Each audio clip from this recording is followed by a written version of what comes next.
አይምሮ የተዘጋጀ ሰው በጣም ከባድ ሰው ነው። ባይዘው ይሄንን ለማድረግ የተዘጋጀ ልብ፣ የተዘጋጀ መንፈስ፣ የተዘጋጀ የእግዚአብሔር ቃል ሙላት፣ የተዘጋጀ በመንፈስ መቀጣጠር ውስጣቸው ነበር። እግዚአብሔር ዕውቀት፣ ጥበብ፣ ጸጋ እና ጤነኛ ድፍረት ያለ እርሱ ቤቱን መገንባት ከንቱ ነው።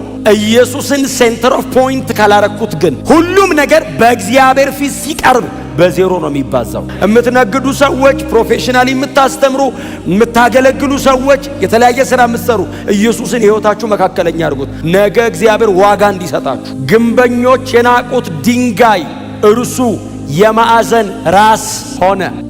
የሐዋርያት ሥራ ምዕራፍ 4 ቁጥር 11 እና ቁጥር 12ን በጌታ በኢየሱስ ክርስቶስ ስም አነባለሁ። የጌታ ቃል እንደዚህ ይላል፣ እርሱም እናንተ ግንበኞች የናቃችሁት የማዕዘን ራስ የሆነው ድንጋይ ነው። ድነት በሌላ በማንም አይገኝም፣ እንድንበት ዘንድ ለሰዎች የተሰጠ ከዚህ ስም በስተቀር ሌላ ስም ከሰማይ በታች የለምና ይላል። እግዚአብሔር የተመሰገነ ይሁን። ክብር ሁሉ ለእግዚአብሔር ለአምላካችን ይሁን። ምዕራፍ 3 ላይ የተፈወሰ ከተወለደ ጀምሮ በእግሮቹ ሄዶ የማያውቅ አንድ ሰው ነበር። ያ ሰው ተፈወሰ ይለናል። በዚያ ሰው መፈወስ ምክንያት አያሌ ሕዝብ ተሰብስቦ ነበር። ለዛ ሕዝብ ጴጥሮስ እንደገና ንግግር ያደርጋል። ሰዎቹ የሚሰብኩት ለመስበክ አቅደው እንደዚህ ተዘጋጅተው አይደለም የሚሰብኩት። የሆነ ነገር እግዚአብሔር ያደርጋል። ከዚያ የሆነ እድል ይከፈታል። በዛ እድል ውስጥ ግን ይሰብካሉ እና ለመስበክ ተዘጋጅተው አይደለም፣ ሁሌ የተዘጋጁ ናቸው። እግዚአብሔር ይመስገን። የሆነ ቀን ቆይ ስብከት አለኝ ብሎ አይደሉም ሜዳ ላይ የሚሄዱት። እንደ ልማዳቸው ለመጸለይ ሲሄዱ ጌታ የሰራው ነገር አለ። በዛ በተከናወነ ነገር ምክንያት እግዚአብሔር እንደገና በር ከፈተ የሚሰበክበት። ሰዎቹ ሁሌ ዝግጁ ናቸው። እግዚአብሔር በዚህ ይባርከን። ወታደር እንደዛ ነው አይደል? ወታደር እንደዛ ነው። ወታደር መቼ ምን ይፈጠር መቼ ምን ይሁን የሚያውቀው ነገር የለም። ሁልጊዜ ግን ዝግጁ ነው። ሳይኮሎጂካሊ ዝግጁ ነው። መጀመሪያ በሳይኮሎጂካሊ ባስተሳሰቡ ዝግጁ ነው። ወታደር በትጥቅ ብቻ አይደለም የሚዘጋጀው። ሳይኮሎጂካሊ ዛሬ ተነስ ቢባል ተነስቶ ለመሄድና ለመዋጋት አይምሮ ዝግጁ ነው። ባይዘው አይምሮ የተዘጋጀ ሰው በጣም ከባድ ሰው ነው። ባይዘው አይምሮ የተዘጋጀ ሰው በጣም ከባድ ሰው ነው። ግማሹን ይሄዳል ማለት ነው። ትጥቅ ራሱ እስኪመጣ ድረስ ላይ ጠብቅ ይችላል። ከዛ ቀጥሎ ደግሞ በትጥቅም ደግሞ ሬዲ ነው። በየቀኑ መሳሪያዎቹን ለመዋጋት የሚመቸው ነገር በሙሉ እያዘጋጀ በጥንቃቄ ነገ ጦርነት አለ ቢባል እንዳይዘው በጣም ተዘጋጅቶ ደግሞ ይጠብቃል። በሁሉ ነገሩ ወታደር ዝግጁ ነው። ጦርነት በቅድ ላይ መጣ ይችላል። ጦርነት ነገ ይጀመራል ላይ ይባል ይችላል። ድንገት ተጀመረ ይባላል። ተነስተው ወደ ጦር ሜዳ ነው። እነ ጴጥሮስ ልክ እንደዛ ናቸው። ጌታችን ኢየሱስ ክርስቶስም ያሳያቸው ዲሲፕሊን የሚሊተሪ ዲሲፕሊን ነው። በጣም ሃይሊ ዲሲፕሊን ነበር። ኢየሱስ ሃይሊ ዲሲፕሊን ነበር። ቀን ያስተምራል፣ ሌሊት ይጸልይ ያድራል። በጣም ሃይሊ ዲሲፕሊን ነው የጌታ ኢየሱስ ክርስቶስ ዲሲፕሊን። ስብከት አይደለም ዲሲፕሊኑ ኑሮ ዲሲፕሊን ነበር። በቃ አኗኗር ነበር የሚያሳያቸው። ስትጸልዩ ደሩ፣ ስታስተምሩ ዋሉ አይላቸው፣ ያደርገው ነበር። ሲጸልይ ያድራል፣ ቀን ደግሞ ያስተምራል። የሚፈወሱ ካሉ ይፈውሳል፣ አይደክመውም። በእያንዳንዱ ነገር ላይ በጣም አስደናቂ የሆነ አቋሙን በህይወቱ ያሳያቸው ነበር። በዛ ላይ ደግሞ እንደኛም አይደለም ህመማችንን እየተሸከመ ነው የሚሰብከው። የዓለምን ሁሉ ህመም ሐዋርያቱ ኢየሱስን እያዩ ነው የኖሩት። ኢየሱስን እያዩ ነው የተማሩት። ኢየሱስን እያዩ ነው የጸለዩት። በጣም አቅም እያነሳቸው ለመጸለይ ያቃታቸው ቢተኙም በነቁ ሰዓት ግን ሲያዩ እስቲል እየጸለየ ነው። አቅም አጥሯቸው እንጂ መተኛ ፈልገው አይደለም። ሐዋርያት ሥራ ላይ መንፈስ ቅዱስ ሲወርድባቸው ያደረጉት ኢየሱስ ያደረገው ነው። ስለዚህ ረሃብ ነበራቸው። ያንን ለመሆን ይጓጉ ነበር። መንፈስ ቅዱስ መጥቶ አቅም ሰጠ፣ ጸጋ ሰጠ፣ ጉልበት ሰጠ። ሆኑት፣ አደረጉት። ይሄው ክብር ለኢየሱስ ይሁን። ነገሩ የተከናወነው ድንገት አይደለም። ዲሲፕሊን ሆነው ለመጸለይ በቀን 3 ሰዓት 6 ሰዓት 9 ሰዓት ለመጸለይ በሚወጡበት ሰዓት ነው እግዚአብሔር ይሄን ያደረገው። ተአምር የማድረግ እቅድ ኖሯቸው አይደለም። ለመጸለይ ሲወጡ እግዚአብሔር ነው ተአምር ያደረገው። ተአምሩ እግዚአብሔር ዲዛይን ውስጥ እንጂ ጴጥሮስ ፕሮግራም ውስጥ የለም። ድንገት ነው የሆነው። ተአምሩ ብቻ ሳይሆን ስብከቱም ጴጥሮስ እቅድ ውስጥ የለም። ሰዎቹስ ይህንን ለማድረግ የተዘጋጀ ልብ፣ የተዘጋጀ መንፈስ፣ የተዘጋጀ የእግዚአብሔር ቃል ሙላት፣ የተዘጋጀ በመንፈስ መቀጣጠር ውስጣቸው ነበር። ክብር ለእግዚአብሔር ለአምላካችን እና ምዕራፍ 3 ላይ በጣም በአስገራሚ ሁኔታ ሰበኩ። ከዛ በምዕራፍ 3 ስብከት ምክንያት ነው አይደል የይሁዳ ሸንጎ ተሰበሰበ። ከዛ እንደገና ጠሯቸው ኑ አሏቸው። አቤት አሉ፣ መጡ። ሰዎቹ በመሰረቱ የሐዋርያት ሥራ ማይ ፌቨራይት ቡክ ሐዋርያት ሥራ ምዕራፍ 4 ጴጥሮስና ዮሐንስ ምዕራፍ 3 ላይ ስላደረጉት ጉዳይ በጣም ተተረማመሰ ሀገሩ። ከተማው ተበጠበጠ። በእነሱ ዘመን ደግሞ እንደዚህ እንደ አዲስ አበባ አይነት ትልቅ ከተማ አይደለም፣ በጣም ትንሽ ነች ከተማዋ ኢየሩሳሌም። እና ከተማው ታመሰ፣ ተበጠበጠ። እና ጉዳዩ ሊቀ ካህኑና ሸንጎ ጋር ደረሰ። ወሬው ደግሞ ነገሩ የተከናወነው ቤተ መቅደሱ አካባቢ ነው። እና ድብልቅልቅ አለ። እና ያ ሰው ተፈወሰ ብቻ አይደለም፣ የሰውየው መፈወስ አይደለም ባይዘው የሰዱቃውያን የቤት ሥራ። የሰዱቃውያን የቤት ሥራ 3000 ሰው ወሰዱ ነው። 3000 ሰው ዳነ፣ ወደ ክርስቶስ መንግሥት ተጨመረ። እንዴ አሉ እና ተሰበሰቡና ጣሯቸው ጴጥሮስና ዮሐንስ። አሁን ስላደረጋችሁት ስለዚህ ጉዳይ እስቲ ማስረጃ አቅርቡልን፣ በማን ስምና በምን ኃይል ነው እናንተ ይህንን ያደረጋችሁት ብለው ምዕራፍ 4 ቁጥር 7 ጠየቋቸው። ወንድማችን ሐዋርያው ቅዱስ ጴጥሮስ ጀመራ።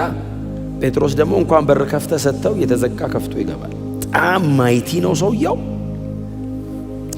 አሁን እዚህ ስለሆነው ነገር የምትጠይቁን ከሆነ አለ። ክብር ለእግዚአብሔር ይሁን። እግዚአብሔር ዕውቀት፣ ጥበብ፣ ጸጋ እና ጤነኛ ድፍረት ሰጥቷቸው፣ ግን ጤነኛ ድፍረት አለ በመንፈስ ሲሆን ያስታውቃል። በቃ ኢየሱስ ክርስቶስ ጌታ ነው። እና ጴጥሮስ አሁን ስለሆነው ነገር ነው የምትጠይቁን? አዎ በእርግጥ እዚህ ከተማ ስለተከናወነው ነገር አለማወቃችሁ ይደንቃል፣ ግን ከተጠየቅን ግን እናስረዳለን አለ። 11 እርሱም እናንተ ግንበኞች የናቃችሁት። ዋው! ጴጥሮስ ይህንን እያላቸው ያሉት ሰዎች ኢትዮጵያውያን አይደሉም። እንደዚህ አይነት ጉባኤ አይደለም። ጴጥሮስ ይህንን ቃል ቆሞ እየተናገራቸው ያሉት ሰዎች የአይሁድ ሸንጎ መሪዎች ናቸው። የአይሁድ የሸንጎ አባላት ናቸው። ሊቀ ካህናት ጭምር ናቸው። የእስራኤልን ኢየሩሳሌም አካባቢ ያለውን የሃይማኖት እንቅስቃሴ፣ መንፈሳዊ እንቅስቃሴ መሪዎች ብቻ አይደሉም። በአይሁድ መካከል ያለውን ፖለቲካሊ ያለውን እንቅስቃሴ ጭምር የሚመሩ ሰዎች ናቸው። እና ያስተምራሉ። መምህራን ናቸው፣ ካህናት ናቸው።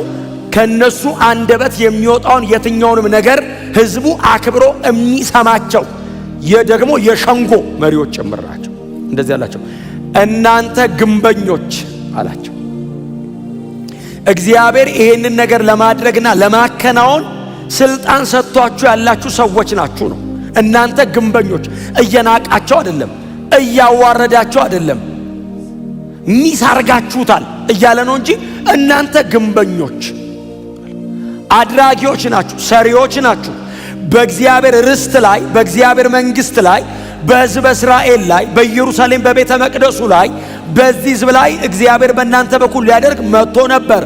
እናንተ ግንበኞች፣ ስቲል ቢልደርስ፣ ስቲል እየገነባችሁ ነው። እግዚአብሔር እንዳትገነቡ አይደለም ያላችሁ፣ ሚስ አረጋችሁ አይደል ያለው። እናንተ ግንበኞች የናቃችሁት እሱ ድንጋይ የማዕዘን ራስ ነው። the chief cornerstone ሚስ አርጋችሁታል። ዋናውን ቤቱ ሲሰራ የቤቱ አያያዥ ሆነውን ዋነኛውን ከመሰረት ጀምሮ ሲወጣ ጠርዝ ተጠብቆ የሚወጣለትን የቤቱን ዋና ነገር ትታችሁት እየገነባችሁ ነው። እናንተ ግንበኞች የናቃችሁት እሱ ድንጋይ የማዕዘን ራስ ነው። ያለ ኢየሱስ ነው የምትገነቡት አላቸው። የናቃችሁት ማለት ቀላል ቃል መሰላችሁ እንዴ? የናቃችሁት እኮ ከባድ ቃል ነች። እናንተ ግንበኞች የናቃችሁት ማለት ባይዞ ዝም ብሎ እንደዚህ እንደ ስብከት ተሰምቶ የሚሄድ እንዳይመስልህ። ሊገሏቸው ፈለጉ ነው የሚለው ቀጥሎ። የናቃችሁት የሚሏቸው ማንን እንደሆነ ያውቃሉ። መናቅ ምን ማለት እንደሆነ በጴጥሮስ አፍ ለነዛ ለሳንሄድሪኑና ለሸንጎ አባላት ይገባቸዋል። እናንተ የናቃችሁት የሚሉት የተሰቀለውን ክርስቶስን እኮ ነው። ኢየሱስ ክርስቶስን ነው ንቃችሁታል። የማዕዘን ራስ ድንጋዩ እሱ ነበር ነው። ያለሱ ሕይወት የለም እያሏቸው ነው። እነሱ ደግሞ እሱ አያስፈልግም እያሉ ነው። ያለ ክርስቶስ ኢየሱስ መዳን እንችላለን ነው ፈሪሳውያኖቹ የሚሉት። እነ ጴጥሮስ ደግሞ ያለ እርሱ ቤቱን መገንባት ከንቱ ነው፣ ቅርጹ አይመጣም፣ ስርዓት አይኖረውም፣ የቤቱ ስኳድራ ተጠብቆ በባለቤቱ ዲዛይን መሰረት መስራት አይቻልም። የቤቱ የማዕዘን ራስ ድንጋይ ክርስቶስ ነው። ያለ ኢየሱስ መዳን፣ ያለ ኢየሱስ መትረፍ፣ ያለ ኢየሱስ የእግዚአብሔርን ፕሮግራም መፈጸም አይቻልም። ከንቱ ነው። የፈለኩትን ያክል ኢንቨስት ላደርግ እችላለሁ።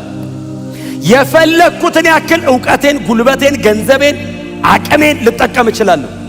ኢየሱስን ሴንተር ኦፍ ፖይንት ካላረኩት ግን ሁሉም ነገር በእግዚአብሔር ፊት ሲቀርብ በዜሮ ነው የሚባዛው። እግዚአብሔር ዋጋ ሰጥቶ የሚለካው የማዕዘን ራስ ድንጋዩ የታለ ይላል እግዚአብሔር። መጀመሪያ ይሄውና ስትለው እሱን አስቀምጧ። መጀመሪያ እሱ ላይ ነው እንድትገነባው የምፈልገው። እግዚአብሔር ኢየሱስን የሕይወታችን መካከለኛ ያርገው። እግዚአብሔር ኢየሱስን የመኖራችን መካከለኛ ያርገው። የምትነግዱ ሰዎች፣ ፕሮፌሽናሊ የምታስተምሩ፣ የምታገለግሉ ሰዎች፣ የተለያየ ሥራ የምትሰሩ ኢየሱስን የሕይወታችሁ መካከለኛ ያርጉት። ነገ እግዚአብሔር ዋጋ እንዲሰጣችሁ። ጴጥሮስ የጠቀሳት ቃል ዝም ብላ ቃል አይደለችም። ባይዘው ሩት ወርዳላት ወደ ኋላ እስቲ አውጡ፣ ሂዱና አውጡ። መዝሙር 118 ላይ 118:22 ግንበኞች የናቁት ድንጋይ እርሱ የማዕዘን ራስ ሆነ። ግንበኞች የናቁት ድንጋይ የማዕዘን ራስ ሆነ። እግዚአብሔር ይህን አድርጓል፣ ሥራውም ለዓይናችን ድንቅ ነው። ጌታ ኢየሱስ ክርስቶስ እንደዚህ አለ፣ የማዕዘን ራስ ድንጋይ ሆነ እናንተ ግንበኞች የናቃችሁታልና። እግዚአብሔር ይህንን አድርጓል አለ። ምን አረገ? እናንተ ግንበኞች የናቃችሁትን ድንጋይ የማዕዘን ራስ አረገው። ይህን ያረገው ማን ነው? እግዚአብሔር አረገው አለና በዓይናችን ፊት ሥራው ድንቅ ነው። ያደረገው እግዚአብሔር ነው እና እንዲህ ስናየው በዓይናችን ፊት እንከን አታወጣለትም። ኢየሱስ ክርስቶስን መስቀል ላይ ሰቅሎ መዳን በዚህ በኩል ብቻ ነው አለ። ሥራው ድንቅ ነው። ይህንን ቃል ጴጥሮስ የጠቀሰውን ቃል ደግሞ ጳውሎስ ጠቅሶታል። ሮሜ 9 ላይ አውጡ። ሮሜ 9:33 ላይ እስቲ አውጡት። ይህ ለምን ሆነ? በእምነት ሳይሆን በሥራ እንደሆነ አድርገው በመቁጠር ስለተከታተሉት ነው። እነርሱም በማሰናከያው ድንጋይ ተሰናከሉ። ድንጋዩን እኮ ነው ይልና ይህም እነሆ ሰዎች ምን እንዲሉ እንዲደናቀፉ የሚያደርግ ድንጋይ እንዲወድቁም የሚያደርግን አለት በጽዮን አስቀምጣለሁ፣ በእርሱ የሚያምን ያ ድንጋይ ምን አይነት ድንጋይ ነው አለ? አደናቃፊ ደግሞ የሚጥል ድንጋይ። የቅድሙ ምንድን ነው ያሉት? የማዕዘን ራስ ድንጋይ፣ መመስረቻ የሆነ ድንጋይ የሚለው ካላመንክበትና ደግሞ ካልተመሰረትክበት አደናቅፎ ሰው ተደናቅፎ ይወድቃል። ባይዘው በመሰረት ድንጋይ የሚደናቀፋሉ። አራው እንተርፋለን እየተመላለሰ የሚወድቅ እኮ አለ። ደንቀፍ አድርጎት ድፍት የዘላለም ፍርድ እኮ ነው። ጳውሎስ ይህንን ለማን የጻፈው? ስለ እስራኤል አለማመን እኮ እየጻፈ ነው። የእስራኤልን አለማመን እኮ ነው እግዚአብሔር አስቀመጠ የማዕዘን ድንጋይ አለ። አዎ እና እንዲደናቀፉና እንዲወድቁ ነው አለና ይኸውላችሁ መደናቀፊያና መውደቂያ ነው ካለ በኋላ ምንድን ነው የሚለው? የመጨረሻው ቁጥር በእርሱ የሚያምን አያፍርም። መሰናከያ ነው ጳውሎስ። እኛ አይሁዳውያን አንቀበለውም። እንዴት እንደተወለደ እናውቃለን። እኛ መሃል ነው ያደገው። አስተዳደጉን እናውቃለን። ሲሞትም የሞተው እርቃኑን እንደውም በዴ መስቀል ላይ ነው። አንቀበለውም ሲሉት እግዚአብሔር ያስቀመጠው ድንጋይ ደግሞ መደናቀፊያና መሰናከያ ነው እንዴ? ማነው አስቀማጭ? እግዚአብሔር እኮ ነው። አይ ኢየሱስን እናውቀዋለን ይላል። እኔ አንድ በጣም የምትገርመኝ ቃል አለች። ዮሐንስ ወንጌል ምዕራፍ 8 ትዝላችኋለች። ጌታ ኢየሱስ ክርስቶስ ከአይሁዳውያን ጋር የተነጋገረባት ክፍልና ባይዘ አይሁዳውያን መጥተው ለዛውም ስሙኝ ዝም ብሎ አይሁዳውያን አይደሉም፣ ያመኑት አይሁድ ነው የሚለው። ያመኑት አይሁድ መጥተው አናገሩት። ከሰማይ ምልክትን ስለማሳየት ምናምን ሲነግሩት አላሳይም አላደርግም አላቸው። በጣም ትንሽ ኦፌንድድ ነው ኢየሱስ። በእርግጥ አንዳንድ የሚናገራቸው ቃላቶች ቀላል አይደሉም አይደል? የሚሰብሩ ነገር ናቸው። እናንተ የፉኝት ልጆች ምናምን አለ። ከአባታችሁ ከዲያብሎስ አለ ሲል አሉት። እኛ ከአባታችን ከአብርሃም ያመኑ እኮ ናቸው ሲከተሉ የነበሩ። እኛ ከአባታችን ከአብርሃም ነን። እንደውም እንዳንተ እንደዚህ በኃጢአት በምን የተወለድን መሰል አናቅም እንዴ? እንደው ዝም ብሎ የሆነች ተአምር ስታረግ ተከተልህ እንጂ እኮ ወደ ኋላማ ከጠየከንማ አንተ እኮ እንደ በኃጢአት ነው የተጸነስኩ አሉት። ብዬ ነበር አለ ኢየሱስ። ከዲያብሎስ ነው ከአባታችሁ ናቸው አላቸው። በኃጢአት የተጸነስኩ ሲሉት ብዬ ነበር እኮ አለ። ከአባቴ ከዲያብሎስ አለና ከዛ ምንድን ነው ያላቸው? እኛ አብርሃም ልጆች እንዴ? አብርሃምማ ቀኔን ናፈቀ። አብርሃምማ እምመጣበትን ቀኔን ናፈቀ። ጓጉቶ እንደዚህ ብሎ ቀኔን ናፈቀ አለና አብርሃም ሳይወለድ እኔ ነኝ አለ። አንዱ ከባድ አይሁዳዊ ሰብሮ የሚጠልቃል። አባታችን አብርሃም ምናምን ሲሉት አብርሃም ገና ሳይፈጠር እኔ ነኝ፣ ወደ ኋላም ወደፊትም ለዘላለም እኔው ነኝ አለ። እኔ ሲል ተሰናክለውበት ተመለሱ። ተሰናከሉ በማዕዘን ራስ ድንጋይ።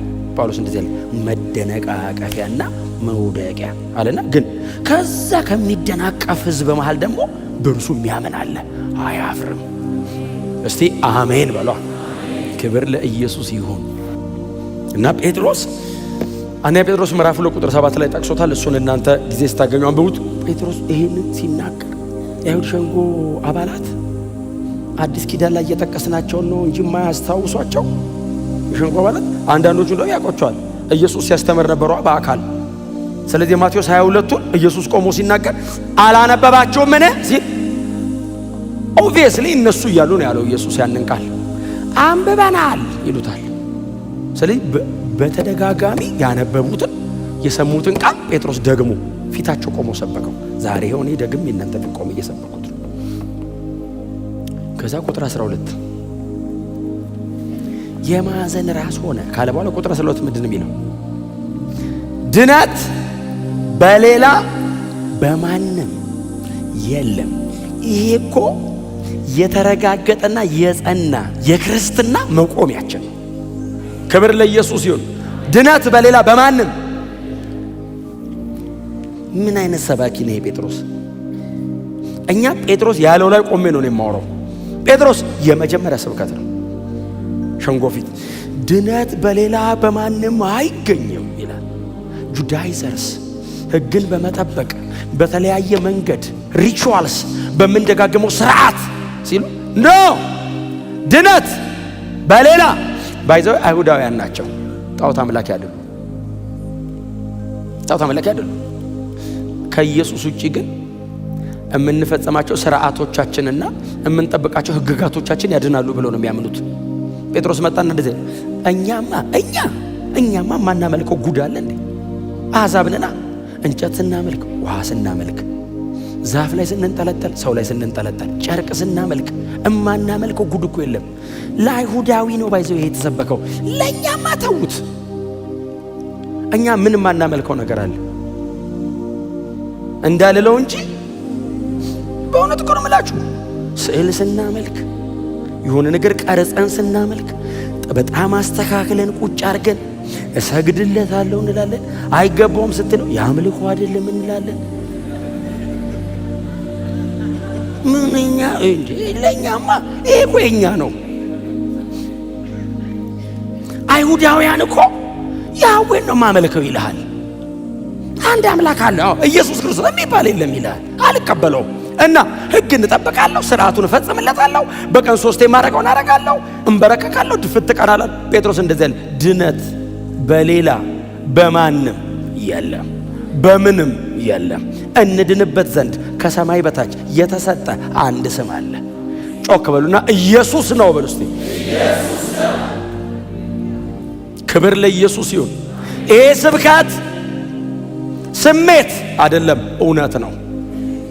ድንገት አይምሮ ላይ የተገጣጠመለት ቃል አይደለም። ኢትስ ትሩዝ። እውነት ማለት ምን ማለት መሰላችሁ? ያለ ቅድመ ሁኔታ የሚፈጸም ማለት ነው። እኔ ቢሞቀኝም ባይሞቀኝም እውነት ነው። እኔ ተስማማው አልተስማማው፣ እኔ ስስማማ የሚጸና እኛ ሳንስማማ የሚቀር አይደለም።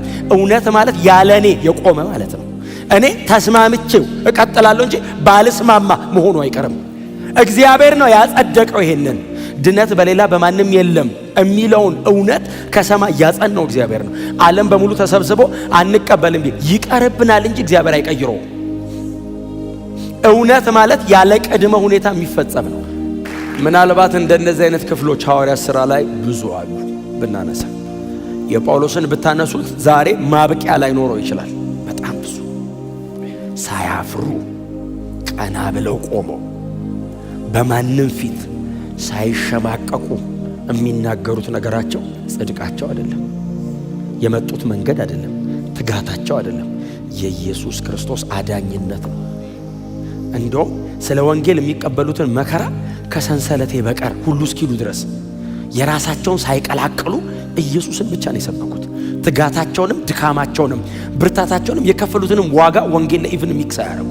ወንጌል ብቻውን። እስቲ አሜን በሉ። ለወንጌል ብዬ ቆሜ ምንም ዋጋ ልከፍል እችላለሁ። እሱ ወንጌል አይደለም። ወንጌል ኢየሱስ ነው። እኔ ስለከፈልኩት ዋጋ እግዚአብሔር ይሸልመኝ፣ ይጠይቀኝም ይሸልመኝ። ኢየሱስ ብቻ ነው ወንጌል። አያስነኩም። ሰንሰለት እጁ ላይ ይዞ እንደ ሌባና እንደ ወንበዴ የምታሰረው ለወንጌል ነው ይላል። ወንጌል ምንድን ነው ሲሉት ሰንሰለት ሲደመር ኢየሱስ አይደለም፣ ኢየሱስ ክርስቶስ ብቻ ነው። አግሪጳ ልፈታህም ላስረም እችላለሁ ሲል እግዚአብሔር ካልሰጠው በቀር ማንም አያስረኝም አለ።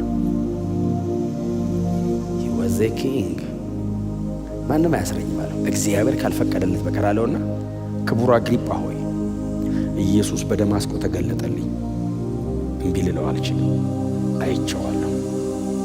ከሰንሰለቴ በቀር እንደኔ እንድትሆን ጠራሃለሁ አለ። ንጉሡ ጌታን ተቀበላል። ለብቻው መሰለ እንዴ? ለብቻ እፈልግሃለሁ ብሎ ጎትቶ እንዳይመስል የነገረው ሕዝብ መሃል በጌታ ትሆን ጌታን ትቀበል። አግሪጳ እንደ ያለ ጥቂት ክርስቲያን ልታረገ ነው እንደ ያለው ጥቂት አይደለም አለው። ምን አንተ ብቻ አለው። የሚሰሙ ሁሉ ምናቸውን ነው የነካው? ድብልቅልቃቸው እኮ ነው የወጣው። ሰዎቹ ሊገሏቸው ፈለጉ ይልና አልቻሉም ይላል። በድንጋይ ወገሩት ይላል። ይሄን ሲሰብክ ሰውዬ በድንጋይ ወገሩት ይልና ከዛስ ልብሱን አራግፎ የሚቀጥለው ከተማ ገብቶ ስብከት ጀመረ ይላል። በድንጋይ ወገሩት የሞተ ሰው በመስሎት ረገፍ እዚህ ጋር ፈክተውኛል። ልብሱ ደም በደም እኮ ረገፍ አድርጎ እስቲ ልብስ አምጡ ሌላ ብሎ ቅዱሳን ተለዋጭ ልብስ አመጡለት። ልብሱን ቀይሮ ሐኪም ሉቃስ አለ እስቲ እቺን ጠረቅ ዶክተር ሉቃስ አለ እስቲ እዚህ ጋር ብዙ ዳደሙኝ እንዴ እስቲ እንትን አድርግልኝ ብሎ ምክንያቱም የሐኪም ተጽዕኖ ነበረበት ጳውሎስ አይደል? እና ታከመ። ከዛ ገባ ይልና ሰበከ ይላል። ወንጌል በሁሉ ነገራቸው ወንጌል ሰበኩ። እውነቴን ነው የምነግራችሁ። ለምን መሰላችሁ? ከትንሽ ዓመት በኋላ ዞራችሁ ስታዩት የማትጸጸቱበት ነገር ወንጌልና በእግዚአብሔር መንግስት ላይ የምታደርጉት ነገር ነው የማይጸጸታችሁ። ምንም ነገር ይሰለቻል። የሆነ ቀን ለምን አደረኩት ነው። ወንጌልስ በአንተ ምክንያት የዳነ ሰው ስታይ፣ በአንተ ምክንያት የተለወጠ ሰው ስታይ፣ አንድ ሰው በአንተ ምክንያት አንተ ጥቂት ተራምደህ እግዚአብሔር ብዙ ሄዶ ማለት ነው የተለወጠ ሰው ስታይ፣ ዘመን ሁሉ ለጌታ ለመኖር ኢነርጂ እሱ። ክብር ለኢየሱስ ይሁን። ጮክ በሉና ኢየሱስ ያድናል በሉ እስቲ።